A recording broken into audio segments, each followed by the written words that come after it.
Why COVID-19? Kibuzo kirungi njagala tubenga tutambula nze naawe nga twetegeeza ensonga eno mu bufuutifuuti. Why COVID-19? Omwaka nno kintu kikulu kubanga we twogerera bw'oba oli eyo okimanyi nti kati tuli mu myaka tuli mu 2021 these are 3 years now.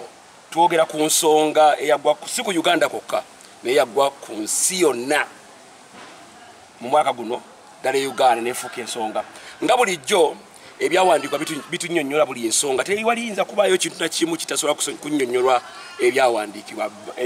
Bible erimu buli kintu. Ndi wano nga njagala okubanga njogerako naawe ku nsonga eyo. Amanya gange nga nze Asha Mikisa era ntwala omukisa guno gamba nti Shalom Volongoto Shalom Uganda. Uganda mu Africa wetwogerera COVID tukozesa kubanga tuli mu kaseera ketwaliise judgment. Nakugamba juzi nti obanja kwongera okuteekesera nti buli tuba ne plague mu ggwanga oba ku ttaka plague ejja ku lw'ekigambo kino tujja kitakako nnyo essiira ffe ng'abaana ab'e Uganda. Nti plague nnyingi mu byawandiikibwa era zisobola okujja mu ndwadde ez'enjawulo naye zijja ku lw'ensonga y'ettaka.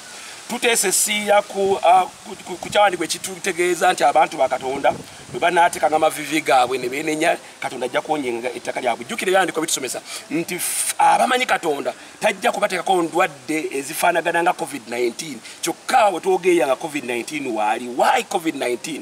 Njagala oteeka essiira nti COVID-19 akuwa endoozi ensonga nga bit today nti COVID-19 waali kubanga ettaka lyaffe tetuliwummuza. Ettaka bwe litawummula lyaweebwa obuyinza okwekyanga. COVID-19 ng'ejjazeemu tuteeka essiira bannaffe aba gavumenti bali mu nsonga z'okukulaba nti akalwadde tekasaasaana kaggwawo. Twambala masiki zaffe ne tubikka emimwa gyaffe ne tubikka n'ennyindo. Ekyo nno kintu kikulu. Ne tubikka masiki erina okuba nga ebikka ennyindo yo ebikka n'emimwa gyo. Kyokka bw'ogenda mu Exodus 12 n'osoma okuva waggulu awo n'oweyongerayo wammanga tulaba engeri Katonda gye yalokolamu abaana abaali e Misiri ng'akozesa omusaayi ogw'endiga. Ekigambo omusaayi kikulu nnyo mu biro bya COVID. Omusaayi guno n'abalagira baguteeke ku bwemanga kana kafaananyi kayinza okuyamba bagusiige ku nzigi zino ebbiri sayidi zaawo ne sayidi zaawo. Tuli leero mu mwaka wemba nsobodde okufuna ku kalenda gye tuyita y'Abayudaaya tuli mu mwaka oba tuli mu kisinde eky'ekkumi 10 years nga tutunuulira ensonga emu ku nsonga enkulu nga tutunuulira ensonga y'omumwa the mouth. COVID yayingira wano wataga COVID akukwate ng'ate oli mutambuze enganze akamwa kabikke n'ennyindo giteekeko mu masiki. Masiki tugamba nti erina okuba nga ebisse omumwa gwo n'ennyindo yo kubanga COVID agenda okujja ku ggwanga nga COVID mubaka ng'ava mu Katonda. Ntwala okulamusa kuno eri baganda bange bonna era mu nnyumba ya Gihuga nti COVID ajja n'embeera eddoboozi eddene ery'omusango judgment wejja ettaka litanga okwekyanga.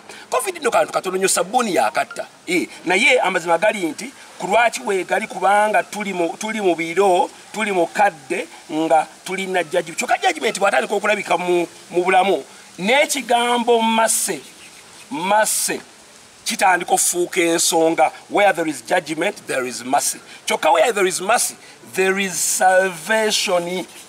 Wabawo okulokolebwa wabawo abantu Katonda bagenda okulokola. Kati njagala okuddamu ekibuuzo nti lwaki COVID? First of all kubanga ettaka teriwumuziddwa.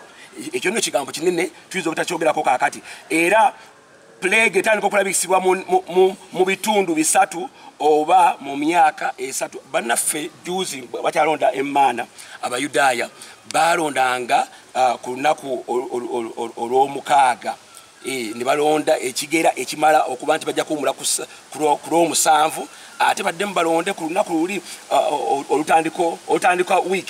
Kati tulina plague nga the truth is that it will last for that. Obulamu bwaffe bunagenda okugetting into the normal and this is the picture. Kulwaki kubanga Katonda ayina ensonga n'ettaka. Lwaki ettaka libeera lirina lyekyanga kubanga abatukuvu twogedde ku bantu betuyita bakabona ba priest abasumba kubanga abasumba tebakoze mulimu gwabwe mu bujjuvu. Therefore, we have the voice of COVID. Among many reasons, the land should enter into rest. Nawe aliye tujja kuteekesiira kulaba nti nno oba tuli mu mulembe ng'abantu bakola nnyo era bw'oyita kati e Kampala ojja kusanga nti waliwo ekituyita okuwummula tuyingizwa mu forced rest mweyo embeera ne wabawo abantu Katonda bakwatibwa ekisa kyokka embeera esobola okuwangaala singa abantu baffe tebategedde ensonga ezo.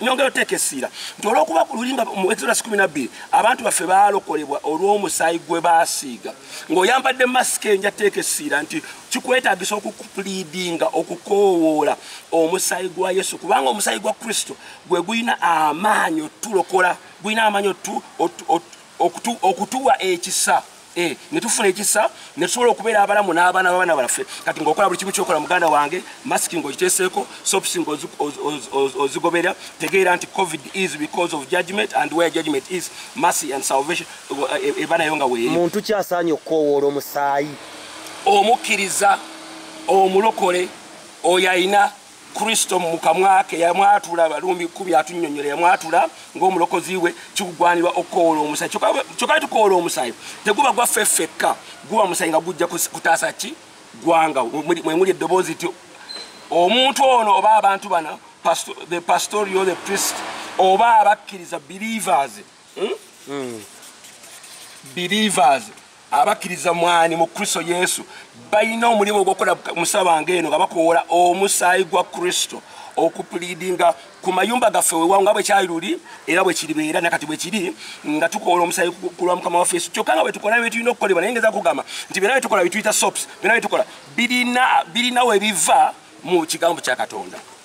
Shalom Volongoto.